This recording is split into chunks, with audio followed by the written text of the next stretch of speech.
Alors, je vais faire le commentaire de ce carnet de chez Whitebook, et Whitebook a décidé de m'envoyer ce format mini. Et moi, quand j'ai entendu mini, je m'attendais plutôt à un petit format A6, et non, le mini chez eux, c'est le format A5. Alors, comment il se présente celui-là? Si vous avez suivi les vidéos, vous avez vu que j'ai fait un commentaire sur un carnet effaçable il y a à peu près 15 jours. Et je suis toujours aussi enthousiaste, j'adore ces carnets effaçables.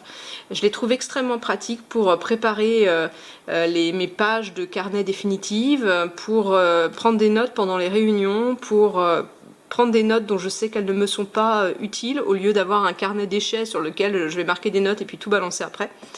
Ça, je trouve ça pas mal.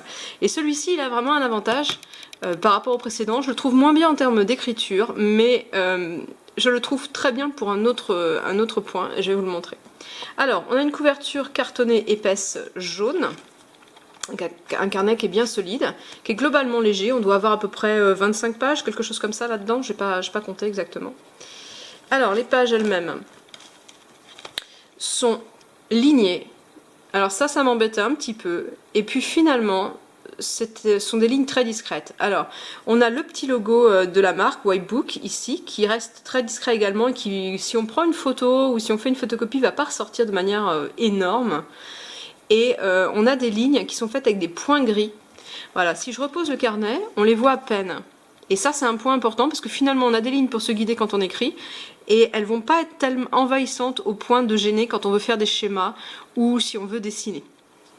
Voilà, donc c'est un bon compromis entre blanc et ligné, je pense. Et du coup, j'ai été agréablement surprise par ce point-là.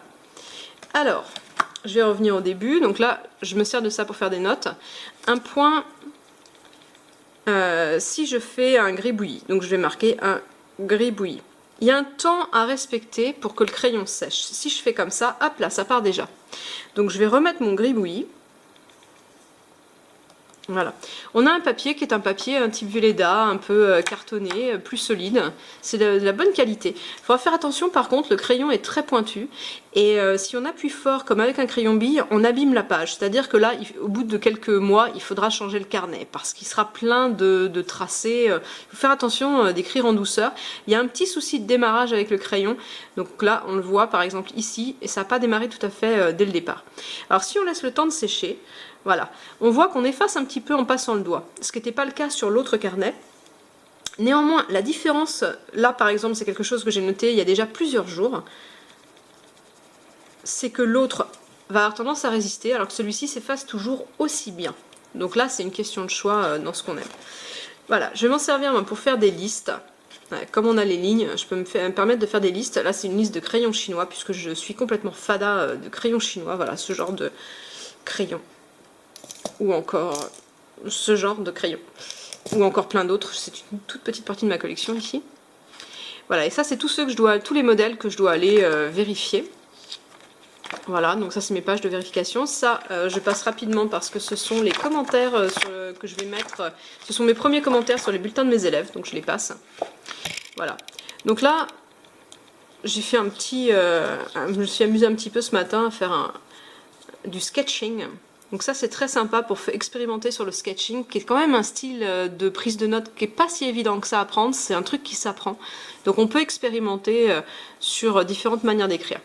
Alors l'intérêt de ce carnet, c'est que par exemple si on a une réunion, on prend des notes, ou si on est en cours, on prend des notes du cours, et ensuite, au lieu de les remettre au propre, hein, si on est suffisamment bon pour prendre ses notes correctement, ou alors qu'on est carrément un champion et qu'on les prend en sketch note, ça c'est encore un truc que je suis en train d'apprendre, eh bien, il suffit de prendre une image. On prend une photo qu'on peut éventuellement imprimer après, et encore mieux, avec celui-ci, on peut faire quelque chose de très particulier. C'est qu'on peut ouvrir. Alors, le crayon est un petit peu épais, il faudrait mieux un bic un petit peu moins épais pour faire ça. Mais en gros, on peut ouvrir les anneaux et sortir la page sans aucun problème. On la passe à la photocopieuse, on la ressort, on la range. À la photocopie, les traits vont se faire très discrets. Mais du coup, on peut très bien imaginer faire des photocopies A4 de 2 pages l'une à côté de l'autre. On remet la page à l'intérieur. Voilà, c'est pas très compliqué, mais je suis derrière la caméra, donc hop là. Et on referme. Clic, clic, clic. Vérifiez bien que tout est fermé. Là, il y en a quelques-uns qui ont résisté. Voilà, c'est hyper simple. et c'est hyper pratique. Franchement, je pense que quand on est amateur de carnet comme moi, c'est extrêmement pratique parce que ça tient dans mon sac à main.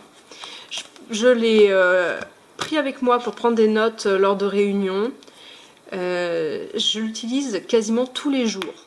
Ça ou le précédent, je les utilise quasiment tous les jours finalement. Et ça me fait économiser des carnets papier. Là, le week-end dernier, je me suis amusée à faire toute la présentation de mon nouveau projet dans un Leuchtturm, qui est un projet de suivi à la fois du quotidien et de la maladie. Et vraiment, c'est parfait. Ça permet d'essayer des choses, d'effacer, de remettre. Et voilà, c'est un petit coup à prendre. Alors, un point sur ce crayon. Il s'agit, comme sur l'autre modèle, c'est exactement le même que sur l'autre modèle, le Staedtler Correctable Lumocolor Point Fine. Alors, il existe en plusieurs coloris. Il y a le petit truc hyper solide au bout là qui permet d'effacer. Et le gros intérêt de ce crayon, c'est qu'il n'est pas très coûteux à renouveler. Il dure longtemps, il écrit bien. Il faut juste se méfier de sa pointe un petit peu agressive. Voilà, il est un petit peu lent des fois à démarrer. Et alors, il existe sans ou avec le petit machin là pour accrocher. Et moi, je regrette que sur celui-ci, il soit fourni sans, parce que dans ce cas-là, on peut accrocher sur le côté. Il est trop gros pour rentrer à l'intérieur des anneaux, en fait. Voilà. Et pour le racheter, eh bien, moi, je l'ai acheté par lot. Ça me revenait à 2 €, un peu moins de 2 €, je crois 1,80 € le crayon. Si on l'achète tout seul, il va coûter 2,50 €. Donc, c'est pas la mort à renouveler et il dure longtemps. Et il y a d'autres coloris. Voilà. Donc, encore une fois, une grosse satisfaction sur ce carnet effaçable. Alors ça, c'est leur mini. Donc évidemment, il existe en format A4. J'ai pas encore essayé le A4. J'aime beaucoup ce format A5, très transportable. Vu le nombre de pages, honnêtement, je pense qu'il va suffire largement pour une journée à la fac. Si les journées à la fac sont comme les miennes à l'époque, c'est-à-dire elles font 2 heures. Donc ça suffit largement. Voilà, j'espère que ça vous aura permis de bien découvrir ce carnet, qui est vendu depuis les USA par contre, contrairement au précédent qui nous venait du Portugal. Pardon.